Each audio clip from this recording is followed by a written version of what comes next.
विद्यार्थी मित्रांनो, वालचंद हिराचंद जोशी या उद्योगपतीचा अभ्यास आपण करीत आहोत. त्यांची कौटुंबिक पार्श्वभूमी आपण जाणून घेतली, त्यांच्या उद्योग व्यवसायाबद्दल आपण जाणून घेत आहोत. रेल्वे विभागामध्येही त्यांनी कंत्राटं घेऊन वेगवेगळ्या प्रकारचे बांधकामं केलेली आपण बघितलीत. सागरी वाहतूक क्षेत्रामध्ये तर ब्रिटिशांशी संघर्ष करून त्यांनी या उद्योगामध्ये भारतीयांचा पाया रचण्याचं काम केलेलं दिसून येतं. सर दोराबजी टाटा यांच्यासोबत त्यांनी बांधकाम व्यवसायामध्ये काम केलेलं आपण बघितलं. याशिवाय त्यांनी एक आकाशातलं स्वप्न बघितलं आणि विमान कंपनी स्थापन केली, मोटार कंपनी स्थापन केली. अशा विविध उद्योग क्षेत्रामध्ये घेतलेल्या त्यांच्या या आघाडीमुळे भारतीय उद्योग जगतामध्ये वालचंद हिराचंद जोशी यांचं नाव हे खूप मानाने घेतलं जातं.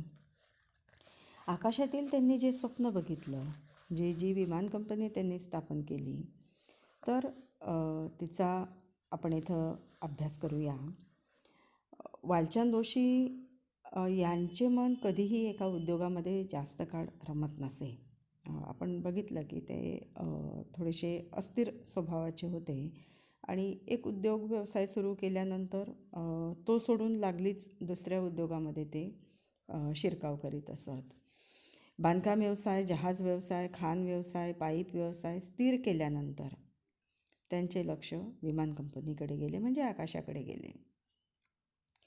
1929ला प्रवासाच्या निमित्ताने ते एका चिनी क्लिपर सागरी विमानात बसले आणि सहज वर्तमानपत्र चालत असताना त्यांचे लक्ष हार्लो विमान उत्पादक कंपनीचे प्रमुख विल्यम पावले यांच्या मुलाखतीकडे गेले आणि ती मुलाखत वाचून त्यांना असे वाटले की भारतातही विमान निर्मिती शक्य आहे आणि म्हणून त्यांनी त्यांची भेट घेण्याचे ठरविले.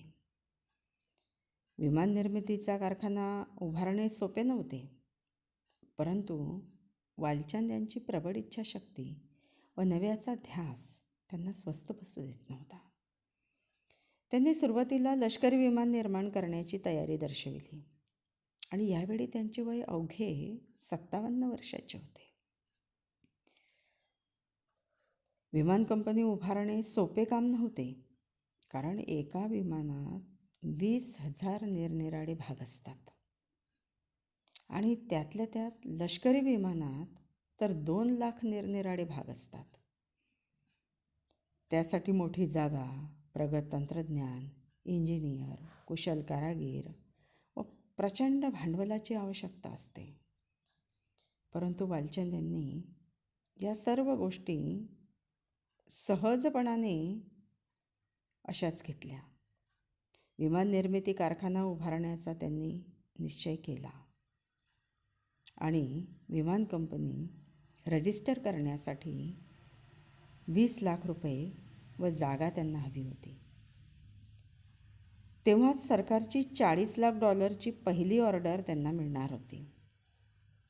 हिंदुस्तान एअरक्राफ्ट या नावाने वालचंद यांनी कंपनी स्थापन केली. वालचंद यांनी पैसा गोळा करण्यासाठी सिंधिया कंपनी आणि भागधारकांना आवाहन केले, परंतु त्यांना फारसा प्रतिसाद मिळाला नाही. त्यानंतर त्यांनी ग्वाल्हेर, भावनगर, म्हैसूर, बडोदा येथील जे संस्थानिक होते त्यांना पत्र पाठविले आणि कंपनीमध्ये सहभागी होण्याचे आवाहन केले. सिंधिया कंपनीचे मनसुखलाल मास्टर, हिंदुस्तान कन्स्ट्रक्शनचे वरदराजन, हार्लो कंपनीचे पावले व म्हैसूरचे राजे यांच्यात विमान निर्मिती कंपनीसाठी करार झाला. म्हैसूरच्या राजांनी हिंदुस्तान कंपनीला 20 लाख रुपये, जागा, सवलतीच्या दरात वीज व पाणी देण्याची तयारी दर्शविली. करारानुसार बेंगलोर इथे विमान कारखाना उभारणीसाठी सुरुवातही झाली. 1941ला प्रत्यक्ष कामाला सुरुवात झाली. 300 भारतीय इंजिनियर, 22 अमेरिकन तंत्रज्ञ व 2000 कुशल कामगारांनी अहोरात्र कष्ट करून कारखाना उभारला आणि 12 ऑगस्ट 1941ला पहिले ग्लायडर आकाशात झेपावले. त्यानंतर या कारखान्यात P-36 हॉर्लो PC 5 बॉम्बफेकी विमानं, कर्टिस हॉक विमान ही लष्करी विमानं निर्माण होऊ लागली. दुसऱ्या महायुद्धाच्या काळात जपानने 7 डिसेंबर 1941ला पर्ल हार्बरवर हल्ला केला. हे माहिती आहे तुम्हाला हा इतिहास. व सिंगापूर ताब्यात घेतले. आणि उद्या जर भारतावर हल्ला झाला तर तो प्रथम बंगलोरच्या विमान निर्मिती कारखान्यावरच होईल असे ब्रिटनचे पंतप्रधान चर्चिल यांनी वालचंद यांना सांगितले. त्यावेळी वालचंद संतापून उत्तरले, हा कारखाना ब्रिटिशांचा नव्हे तर भारतीयांचा आहे, त्यामुळे जपान असे करणार नाही. पण शेवटी ब्रिटिश सरकारने संभाव्य धोके पाहता वालचंद यांना नुकसान भरपाई म्हणून 20 लाख रुपये दिले व 2 एप्रिल 1942 रोजी सरकारने हिंदुस्तान एअरक्राफ्ट कंपनीचं राष्ट्रीयकरण केले. काही काळ का होईना वालचंद यांचे आकाशात उडण्याचे स्वप्न पूर्ण झाले. विमान निर्मितीचा पाया त्यांनी या निमित्ताने घातला आणि आज त्यांच्या प्रयत्नांमुळेच भारतीय लष्करी विमान निर्मिती ही केली जाते. वालचंद प्रत्येक क्षेत्रात आपले मक्तेदारी सिद्ध करण्यास सज्ज होते. मग बांधकाम असेल, खाणकाम असेल, सागरी वाहतूक असेल किंवा विमान वाहतूक असेल. ब्रजमोहन बिर्ला यांनी हिंदुस्तान 10 मोटारी भारतात बनविण्यासाठी ब्रिटिश मोटार कंपनीशी करार केला. ब्रजमोहन बिर्ला यांनी मोटार उद्योगामध्ये शिरकाव केला आणि ही माहिती वालचंद यांना मिळाली. लागलीच वालचंद यांच्या डोक्यात मोटार उद्योग उभारण्याचा विचार सुरू झाला. अमेरिकेतील क्रायस्लर या मोटार कंपनीच्या अधिकाऱ्यांशी भेट घेण्याचे त्यांनी ठरविले. मोटार जोडणी कारखाना उभारण्यासाठी ते न्यूयॉर्कला गेले. परंतु त्यांच्या आधी बिर्ला यांच्या शिष्टमंडळाने क्रायस्लरच्या अधिकाऱ्यांची भेट घेतल्याचे त्यांना समजले. G.D. बिर्ला हे मोटार निर्मितीसाठी उत्सुक होते, कारण त्यांनी ग्वाल्हेर येथे 1926मध्येच एक प्रायोगिक तत्वावर मोटार तयार केली होती आणि त्यांनी 42ला हिंदुस्तान मोटर्स कंपनी रजिस्टरही केली होती आणि बडोदा येथे एक छोटा कारखाना देखील खरेदी केला होता. आणि या पार्श्वभूमीवर बिर्ला यांच्या तुलनेमध्ये वालचंद यांचे प्रयत्न कमी पडले. अल्पावधीत टाटा यांनी जमशेदपूर येथे ट्रक उत्पादन, महिंद्रा बंधू जीप उत्पादन करण्याच्या विचारात होते. याशिवाय परदेशी फोर्ड कंपनी व ऑडिसन कंपनीने भारतात मद्रास, मुंबई व कलकत्ता येथे उत्पादन सुरू केले होते. आणि ही सगळी स्पर्धा होती, म्हणजे टाटा होते, बिर्ला होते, महिंद्रा होते आणि परदेशी फोर्ड कंपनीसुद्धा होती. आणि या सगळ्या स्पर्धेमध्ये वालचंद मागे होते. बिर्ला यांची हिंदुस्तान मोटर्स कंपनीवर मात करण्याची वालचंद यांची इच्छा होती आणि त्यातूनच शेवटी त्यांनी प्रीमियर ॲटोमोबाईल्स कंपनीची स्थापना केली. 1944ला 2.25 कोटी रुपये भांडवल बाजारातून त्यांनी उभारले. कुर्ला स्टेशनजवळ जागाही मिळवली.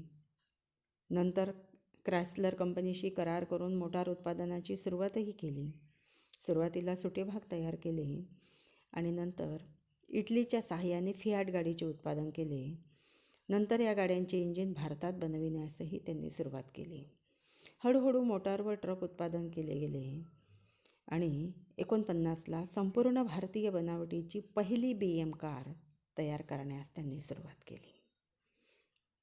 1950ला बेबी हिंदुस्तान गाडी भारतीय रस्त्यावर धावू लागली. वालचंद यांच्या करारी स्वभावामुळे त्यांनी बिर्लांवर मात केली पुढे भारतीय सैन्य दलासाठी 15 ट्रक्सचं उत्पादन त्यांनी केले. वालचंद यांच्या प्रीमियर ॲटोमोबाईल्स कंपनीने भारतीयांचे लक्ष आकर्षित केले. परंतु भविष्यात बिर्लांनी पंडित नेहरूंच्या आशीर्वादाने आपल्या मोटार कंपनीची स्वदेशी म्हणून जाहिरात केली आणि वालचंद थोडे या स्पर्धेमध्ये मग मागे पडले.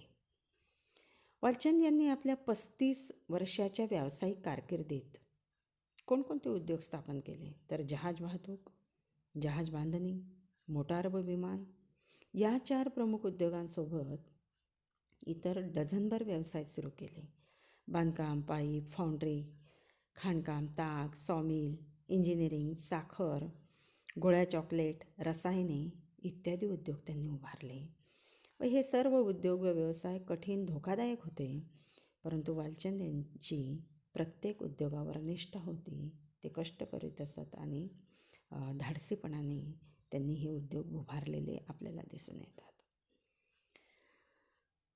वालचंद यांनी अपार कष्टातून व चातुर्याने अनेक उद्योग व्यवसाय उभारले. प्रत्येक उद्योग त्यांनी आपल्या कुटुंबाप्रमाणे सांभाळला. व्यवसायाचा विस्तार करीत असताना त्यांनी कधी मान अपमान, नफा तोटा यांचा विचार केला नाही. सहकाऱ्यांशी सतत त्यांनी सौहार्दपूर्ण संबंध ठेवले. देशहिताचा विचार त्यांनी केला आणि 1950ला सिंधियाच्या व्यवस्थापन मंडळातून त्यांची हकालपट्टी करण्यात आली आणि हा एक प्रकारचा मानसिक आघात त्यांना होता. नरोत्तम मोरारजी यांची सून सुमती मोरारजी यांनी सिंधिया कंपनीवर ताबा मिळविला. सुमती मोरारजी यांचा सिंधिया कंपनीत दिवसेंदिवस हस्तक्षेप वाढत होता. त्यातच मोरारजी यांचे मोटार अपघातात निधन झाले. सामडदार यांचाही मृत्यू झाला. हे सगळे त्या कंपनीतले भागीदार होते आणि 1948ला वालचंद स्वतः पक्षाघाताने ग्रस्त झाले आणि त्यामुळे सिंधिया कंपनीवर सुमतीने सहज ताबा मिळविला. शेवटी अंतर्गत मतभेदांमुळे त्रस्त होऊन 17 जानेवारी 1950ला वालचंद यांनी संचालक व अध्यक्षपदाचा राजीनामा दिला. सिंधिया कंपनी सोडल्यानंतर वालचंद शांत बसले नाही. त्यांनी नवे माणसे, नवा व्यवसाय सुरू करण्याची योजना तयार केली आणि महाराष्ट्रातील ऊस उत्पादन त्यांच्या नजरेस पडले. त्यांनी साखर कारखाना उभारण्याचे ठरविले. त्यासाठी परदेशातील प्रगत तंत्रज्ञानाचा अभ्यास करून मगनलाल शहा या इंजिनियरची मदत घेऊन त्यांनी वालचंद नगर व रावळगाव शुगर कारखाना उभारला. एवढ्यावरच न थांबता त्यांना कारखाना उभारणीसाठी लागणारी यंत्रसामग्री निर्मितीचाही कारखाना त्यांनी उभारला आणि रावळगाव कारखाना हा भारतातील तांत्रिकदृष्ट्या परिपूर्ण व सर्वोत्तम कारखाना म्हणून ओळखला जाऊ लागला. वालचंद यांच्या स्वभावाचे काही विशेष आपल्याला इथे नोंदवता येतील. तर हे विशेष कोणते होते? वालचंद यांना व्यवसायाच्या निमित्ताने अनेक लोक भेटत असत. प्रत्येकाचे म्हणणे ते शांतपणे ऐकून घेत असत. वेळेवर काम पूर्ण करण्याचा त्यांचा हातखंडा होता. देश विदेशात जाऊन माहिती गोळा करणे, प्रगत तंत्रज्ञानाचा अभ्यास करणे, कंपनीतील अभ्यासू लोकांना परदेशात पाठविणे, ब्रिटिशांची मदत घेणे, नफ्यापेक्षा त्यांनी आपल्या लौकिकाला महत्त्व दिले. देशाभिमान बाळगून त्यांनी कधीही ब्रिटिशांशी हातमिळवणी केली नाही. कंपनीच्या हितापेक्षा देशहिताला महत्त्व दिले. त्यांना वाचनाची प्रचंड आवड होती. देशविदेशातील उद्योग जगतातील घडामोडींची माहिती ते राष्ट्रीय आंतरराष्ट्रीय वर्तमानपत्र आणि नियतकालिकांमधून मिळवित असत. सतत नाविन्याचा शोध घेण्याची त्यांची वृत्ती होती. वालचंद यांच्या उद्योगसमूहाचा मोठ्या प्रमाणात विस्तार झाला, पण ते कधीही आपल्या जुन्या सहकाऱ्यांना विसरले नाहीत. वालचंद यांच्या निर्णयांमुळे बऱ्याचदा त्यांचे सहकारी घाबरून जात, पण परिणामांची पर्वा न करता त्यांनी कधीही कंपनी हिताला प्राधान्य देऊन घेतलेला निर्णय पूर्णत्वाकडे नेला. वालचंद हे व्यस्त असतानाही त्यांनी कुटुंबातील प्रत्येक सदस्याला जबाबदारी सोपविली. त्यांच्याकडे दुर्लक्ष केले नाही. आपली पत्नी पावनी हिच्यासोबत ते वेळ मिळेल तेव्हा फिरायला जात. पावनीपासून त्यांना मुलबाड झाले नाही, पण कधीही त्यांच्या संबंधात या गोष्टीचा परिणाम झाला नाही. नरोत्तम मोरारजी यांनी वालचंद यांची तत्परता पाहून मिस्टर राईट अवे नाऊ श्रीमान तत्पर असे टोपण नावही त्यांना दिले. व्यवसायातली कलाटणी मिळाल्यामुळे नवे उद्योग, कारखाने, साखर कारखान्यासारखे उद्योग त्यांनी उभारलेत. मात्र नंतरच्या काळामध्ये कुटुंबापासून ते विभक्त झाले.